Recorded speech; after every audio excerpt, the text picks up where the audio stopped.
Hello everybody, welcome to my YouTube channel Sandip Chandra এসবিএইচএস।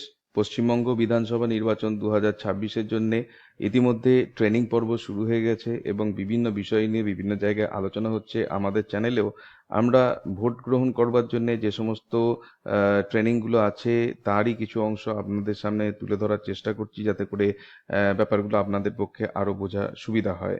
তো এর আগের যে ভিডিওগুলো আছে সেখানে মকপোল পর্যন্ত জিনিসগুলোকে যতটা পেরেছি বলার চেষ্টা করেছি।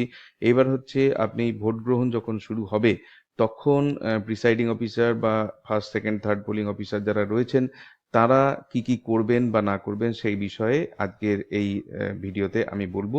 ভিডিওটিকে অবশ্যই আপনারা যদি ভালো লাগে একটু লাইক করে দেবেন এবং চ্যানেলটাকে সাবস্ক্রাইব করে নেবেন, যাতে পরবর্তীকালে এই ধরনের ভিডিও লিঙ্ক আপনারা সরাসরি পেতে পারেন।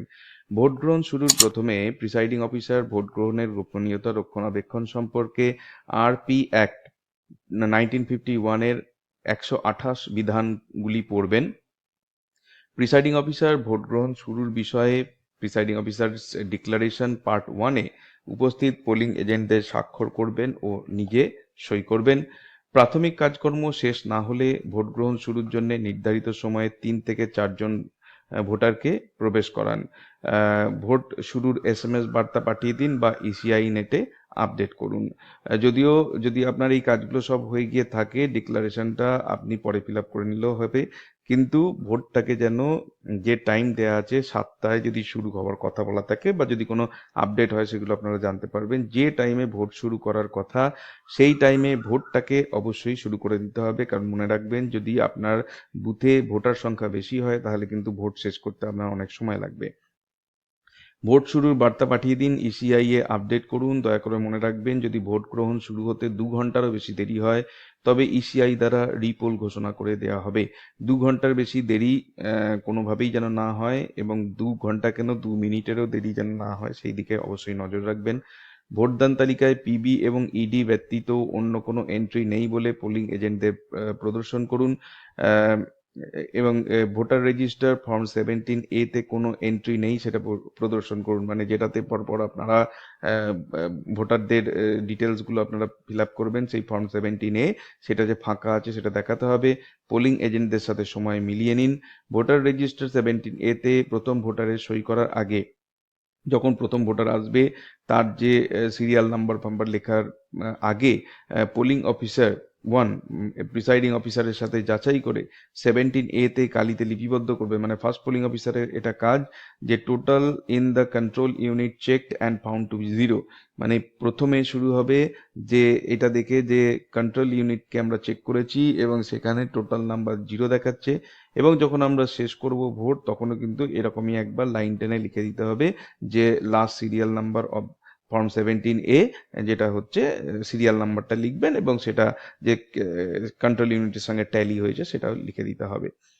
এবার আসছি আমরা ভোট গ্রহণ প্রক্রিয়ায়। ভোট গ্রহণ প্রক্রিয়ায় যে কটা জিনিসে মনে রাখতে হবে সেটা হচ্ছে বুথে প্রবেশ নিয়ন্ত্রণ, কে বুথে প্রবেশ করবে কে করবে না এটা খেয়াল রাখবেন। বুথে কেন্দ্রীয় বাহিনীর ভূমিকা, সংবাদ মাধ্যমের প্রবেশ, ভোটকর্মীদের দায়িত্বসমূহ এবং ইডি ভোট। ভোট গ্রহণের দিন ভোট কেন্দ্রের বিন্যাস, এইখানে একটা আদর্শ ভোট কেন্দ্রের বিন্যাস দেয়া আছে, যদিও যে জায়গায় আপনি গিয়ে পড়বেন সেই জায়গা অনুযায়ী আপনাকে সেই বিন্যাসকে ঠিক করে নিতে হবে। খেয়াল রাখতে হবে যাতে আপনি পোলিং এজেন্টরা পরপর বসতে পারেন এবং সেখান থেকে যাতে ভোট কেন্দ্রের দূরত্ব খুব বেশি না হয়, কারণ আপনাকে তার দিয়ে এই বিইউ এবং ভিভিপ্যাটের কানেকশনটা রাখতে হবে। বা এজেন্টরা অনেক সময় পেছনে বসতে না চেয়ে মুখোমুখি বসতে চাইতে পারেন। প্রিসাইডিং অফিসারকে পোলিং এজেন্টদের কাজে সাহায্য করবার জন্য তাদের পাশের জায়গাটায় বসতে হতে পারে।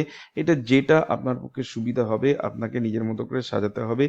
সবসময় একটা জিনিসই খেয়াল রাখবেন যেন এই যে ইউনিট সেকশনটা আছে যেখানে ব্যালটিং ইউনিট এবং ভিভিপ্যাটটা আছে এটা যেন কোনো খোলা জানলা বা খোলা দরজার সামনে কোনোভাবে এমন না হয়ে যায় যে ওপেন হয়ে যাচ্ছে, বা আপনার যে ওয়েবকাস্টিং দেওয়া থাকবে সেই ওয়েবকাস্টিং এর যেন এটা সরাসরি ক্যামেরার সামনে না চলে আসে। মানে আপনি সব আড়াল করতে গেলেন কিন্তু দেখা গেল এই পেছনে ক্যামেরাটা আছে যেখান থেকে কে কি ভোট দিচ্ছে পরিষ্কারভাবে দেখা যাবে, সেটা যেন কোনোভাবেই না হয় এই জিনিসটাকে আপনাকে খেয়াল রাখতে হবে।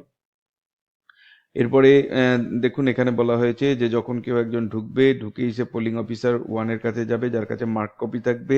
মার্ক কপি দেখে আর তার কাছে যে আমাদের ভোটারের কাছে যে বিএলও কর্তৃক প্রদত্ত স্লিপ রয়েছে, সেই স্লিপ দেখে তিনি মার্ক কপিতে তাকে খুঁজে বার করবেন, খুঁজে বার করে তিনি তার নামটা জোরে ডাকবেন। ডাকার পরে যারা পোলিং এজেন্ট রয়েছে তারা তাতে সহমত পোষণ করবেন।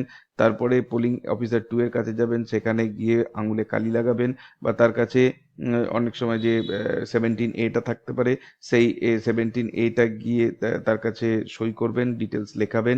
ইনি মার্ক কপি দেওয়ার সঙ্গে সঙ্গে একটা ভোটার স্লিপ ইস্যু করবেন, সেই স্লিপটা এখানে জমা দিতে হবে। সেই স্লিপে যে নাম্বারটা লেখা আছে সেটা উনি 17A লিখবেন এবং তার সঙ্গে সঙ্গে সই বা টিপছাপ নেওয়াবেন। থার্ড পোলিং অফিসারের কাছে যাবেন, তিনি আঙুলে কালি দেওয়াবেন এবং তারপরে তিনি ওই স্লিপটা রেখে দেবেন এবং স্লিপটা রেখে দিয়ে তাকে এখানে ব্যালট প্রেস করবেন এবং তাকে ভোট দিতে যেতে বলবেন। ভোটার ভোটিং কম্পার্টমেন্টে যাবে, ভোট দেবে এবং তারপরে বেরিয়ে চলে যাবে। ইভিএম এবং ভিভিপ্যাট সেট, এটা নিয়ে এর আগের ভিডিওতে আমরা জানিয়েছি যে ভোটিং কম্পার্টমেন্টের ভেতরে ব্যালটিং ইউনিট থাকবে এবং তার বাঁ পাশে থাকবে ভিভিপ্যাট, এবং ব্যালট ইউনিটের সঙ্গে ভিভিপ্যাটের কানেকশন হবে এবং ভিভিপ্যাটের সঙ্গে কন্ট্রোল ইউনিটের কানেকশন হবে। আচ্ছা, সিইউ পোলিং অফিসার থার্ড, মানে এই যে কন্ট্রোল ইউনিটটা থার্ড পোলিং অফিসারের কাছে থাকবে, বিইউ আর ভিভিপ্যাট থাকবে ভোট কক্ষে। নির্বাচক ছাড়া যারা ভোট গ্রহণ কেন্দ্রে ভেতরে আসতে পারবেন তারা হচ্ছেন কে, যারা পোলিং অফিসার দ্বারা প্রার্থী বা তার ইলেকশন এজেন্ট অথবা তার পোলিং এজেন্ট, কিন্তু কোনো এক সময় এদের একজনই মাত্র ঢুকতে পারবেন, মানে একই পার্টির মোর দ্যান ওয়ান এজেন্ট থাকতে পারবে না। পর্যবেক্ষক, মাইক্রো অবজারভার, ভারতের নির্বাচন কমিশনের দায়িত্বপ্রাপ্ত ব্যক্তি ও আধিকারিক। কোনো ভোটারের কোলে যদি শিশু থাকে, সে কোনো অন্ধ বা অশক্ত ভোটারের সঙ্গী। কর্তব্যরত সরকারি কর্মচারী, তবে পুলিশ অফিসার এই আওতায় আসবে না। এর পাশে প্রার্থী, তার ইলেকশন এজেন্ট কিংবা তার পোলিং এজেন্টদের কোনো সশস্ত্র নিরাপত্তারক্ষীও ঢুকতে পারবে না। ব্যতিক্রম শুধু সেই সমস্ত ব্যক্তি যারা এসপিজি বা Z+ নিরাপত্তা পেয়ে থাকেন। পুলিশ কিংবা কেন্দ্রীয় বাহিনী বুথের ভেতর ঢুকতে পারবে না, তারা তখনই ঢুকবেন যখন প্রিসাইডিং অফিসার তাদের ভেতরে আসতে বলবেন। নির্বাচনের দিন বুথে কেন্দ্রীয় বাহিনীর ভূমিকা। ভোটের একদিন আগেই কেন্দ্রীয় বাহিনী বুথে পৌঁছে যাবে, বা 2-4 দিন আগে অনেক সময় পৌঁছে যায়। তাদের প্রাথমিক দায়িত্ব বুথটিকে নিরাপত্তা দেওয়া এবং সেটিতে ঢোকা কিংবা বেরোনো নিয়ন্ত্রণ করা। সুপ্রিম কোর্টের নির্দেশ অনুসারে একজন জওয়ান বুথের দরজায় দাঁড়িয়ে কিংবা পায়চারি করে বুথের ভেতরের কার্যকলাপের প্রতি নজর রাখবে। বেশিরভাগ ক্ষেত্রে এরা দরজাতেই দাঁড়িয়ে থাকেন এবং ওই মহিলা এবং পুরুষকে নিয়ন্ত্রণ করে পাঠান, 2জন করে মহিলা 1জন করে পুরুষ, এই হিসাবে এনারা ভেতরে ভোট দেওয়ার জন্য পাঠিয়ে থাকেন। কোথাও যদি একটা প্রেমিসে একাধিক বুথ থাকে, তাহলে জওয়ান প্রতিটি বুথের দরজায় ঘুরে ঘুরে ভেতরের কার্যকলাপের দিকে নজর রাখবেন। গণমাধ্যমের উপস্থিতি, প্রচার মাধ্যমে সেই সমস্ত প্রতিনিধিরাই বুথের ভেতরে ঢুকতে পারবেন যাদের কাছে মুখ্য নির্বাচনী আধিকারিক বা জেলা নির্বাচন আধিকারিকের দেয়া পরিচয়পত্র আছে। তারা কোনোভাবেই ভোটের ব্যাঘাত ঘটাবেন না, তারা ভোটের গোপনীয়তা লঙ্ঘন করবেন না, খুব সংক্ষিপ্ত সময়ের জন্য বুথের ভেতরে ঢুকতে পারবেন। পোলিং অফিসারদের কর্তব্য, এর পরের ভিডিওতে আমি এটা সম্পর্কে ডিটেল বলবো। এখানে সামারি অংশে বলে দিই, প্রিসাইডিং অফিসার ওই ভোট গ্রহণ কেন্দ্রের নির্বাচন পরিচালনার সার্বিক দায়িত্বে থাকবেন। প্রথম পোলিং অফিসার ভোটারদের চিহ্নিত করবেন, তার কাছে থাকবে নির্বাচক তালিকার মার্ক কপি এবং তার সঙ্গে সঙ্গে তিনি স্লিপ ইস্যু করবেন। দ্বিতীয় পোলিং অফিসার অমোচনীয় কালির দায়িত্বে থাকবেন, তার কাছে ভোটার রেজিস্টার এবং ভোটার স্লিপ থাকবে।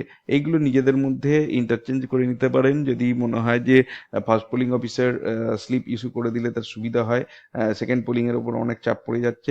এগুলো যদি কাজগুলো একটু ভাগাভাগি করে নেওয়া হয় তাহলে কি হয়, ভোটের যে স্পিডটা সেটা বজায় থাকে। অনেক সময় প্রিসাইডিং অফিসার যদি একটু এফিসিয়েন্ট হন, তিনি যেটা করতে পারেন, কোঅপারেট করতে পারেন ফার্স্ট এবং সেকেন্ড পোলিংকে। তিনি হয়তো মার্ক কপির দায়িত্বটা নিয়ে নিলেন, এইদিকে দেখা গেল স্লিপ ইস্যু কাজটা বা 17A এর কাজটা হয়তো ফার্স্ট পোলিং করে দিলেন, সেকেন্ড পোলিং হয়তো আঙুলে কালি লাগানো এবং স্লিপটা জমা নেওয়ার কাজ করে নিলেন, এবং থার্ড পোলিং তিনি ব্যালটটা ইস্যু করে দিলেন। এইভাবে যদি অল্টারনেটিভলি জিনিসগুলোকে করা যায় তাহলে কিন্তু কাজটা অনেক দ্রুত হতে পারে, ভোটটাও অত্যন্ত দ্রুত হবে। তৃতীয় পোলিং অফিসার কন্ট্রোল ইউনিটের সাথে থাকবেন, তিনি ভোটারের কাছ থেকে ভোটার স্লিপ সংগ্রহ করে নেবেন। তাই এই হচ্ছে আজকের ভিডিওর বিষয়বস্তু। এর পরের ভিডিওতে আমরা প্রথম, দ্বিতীয় এবং তৃতীয় পোলিং অফিসারদের কাজ যেটা বিশদে, সেইটা আমরা বোঝানোর চেষ্টা করব। তো আজকের ভিডিওতে এই অবধি থাকছে। ভিডিওটি যদি ভালো লেগে থাকে তাহলে অবশ্যই এটাকে একটা লাইক করবেন। চ্যানেলে নতুন এসে থাকলে চ্যানেলকে সাবস্ক্রাইব করার সাথে সাথে পাশের বেল বাটনে প্রেস করবেন, যাতে করে পরবর্তীকালে এই ধরনের ভিডিওর লিঙ্ক আপনারা সরাসরি পেতে পারেন। দেখা হবে নেক্সট ভিডিওতে। Till then, good bye and thank you.